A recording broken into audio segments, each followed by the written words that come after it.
Madhya Pradesh high court ने वक्फ board को एक बड़ा झटका दिया। दरअसल बुरहानपुर की ऐतिहासिक इमारतों के मामले में सुनवाई के दौरान मध्य प्रदेश हाईकोर्ट की जबलपुर बेंच ने अपना फैसला सुनाया और इस दौरान इन इमारतों को वक्फ बोर्ड की संपत्ति मानने से इनकार कर दिया।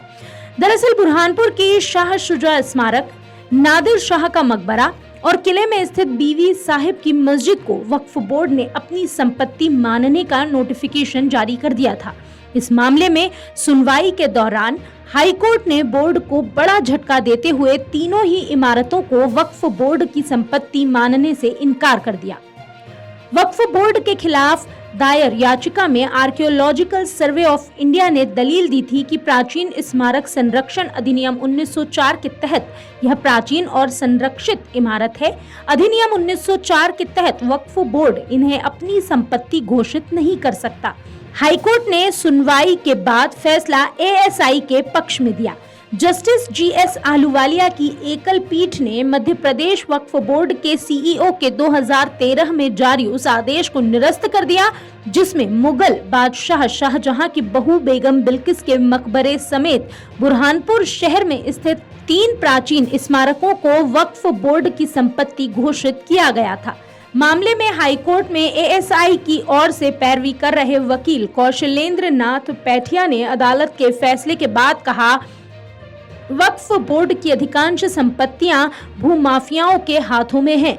बोर्ड की संपत्तियों का फायदा जिन्हें मिलना चाहिए उन्हें नहीं मिल रहा।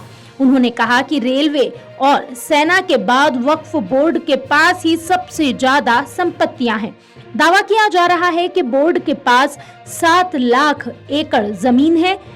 उन्होंने ये भी कहा कि वक्फ बोर्ड का मकसद समाज की भलाई नहीं बल्कि नियमों का गलत उपयोग कर किसी भी संपत्ति को वक्फ बोर्ड की संपत्ति घोषित करना है। इस मामले पर फैसला सुनाते हुए जस्टिस जीएस आहलूवालिया ने वक्फ बोर्ड पर तल्ख टिप्पणी भी की। बता दें, भारतीय पुरातत्व सर्वेक्षण की तरफ से दायर की गई याचिका में कहा गया था कि जब विवादित संपत्ति को प्राचीन स्मारक संरक्षण अधिनियम 1904 के तहत प्राचीन और संरक्षित स्मारक घोषित कर दिया जाता है तो इसे वक्फ संपत्ति घोषित नहीं किया जा सकता। बुरहानपुर किले के भीतर 3 विवादित स्थल, शाह शुजा स्मारक जिसमें मुगल सम्राट शाहजहां के बेटे शाह शुजा की पत्नी बेगम बिल्किस की कब्र है जिनकी प्रसव के दौरान मौत हो गई थी और उन्हें बुरहानपुर में दफनाया गया था। नादिर शाह की कब्र जिसके बारे में कुछ विशेषज्ञों का मानना है कि उसका नाम गलत है, वास्तव में वह फारूकी वंश के शासक की है। गुजरात के शासक सुल्तान मुजफ्फर शाह की बेटी रानी बेगम रोकैया द्वारा निर्मित बीवी साहिबा की मस्जिद या बीवी की मस्जिद प्राचीन स्मारक संरक्षण अधिनियम 1904 की धारा 11 के अनुसार एएसआई आयुक्त के संरक्षण में है। याचिका में कहा गया कि प्राचीन स्मारक संरक्षण अधिनियम 1904 की धारा 14 के तहत जब तक एएसआई संरक्षकता नहीं छोड़ जाती तब तक इसे वक्फ संपत्ति घोषित नहीं किया जा सकता। एकल पीठ ने याचिका पर सुनवाई करते हुए आदेश में कहा कि विचाराधीन संपत्ति को प्राचीन स्मारक संरक्षण अधिनियम 1904 की धारा 1(1) और 3(1) के तहत पहले ही प्राचीन संरक्षित स्मारक घोषित किया जा चुका है। वक्फ बोर्ड के सीईओ ने याचिकाकर्ता को इसे खाली करने का निर्देश देकर वास्तविक अवैधता की है।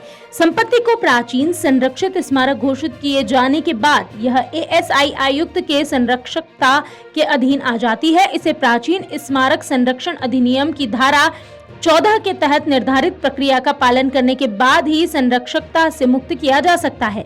रिकॉर्ड के अनुसार आयुक्त ने विवादित संपत्ति पर कभी भी अपनी संरक्षकता नहीं छोड़ी। एकल पीठ ने संपत्ति के संबंध में सीईओ वक्फ बोर्ड द्वारा जारी आदेश को निरस्त किया।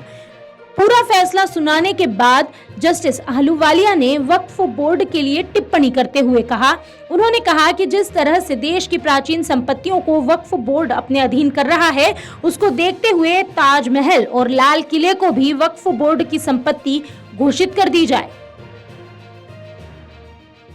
अगर आप ये वीडियो YouTube पर देख रहे हैं तो हमारे चैनल को सब्सक्राइब करें और बेल आइकन को दबाना ना भूलें। अगर आप Facebook पर ये वीडियो देख रहे हैं तो हमारे पेज को लाइक करें।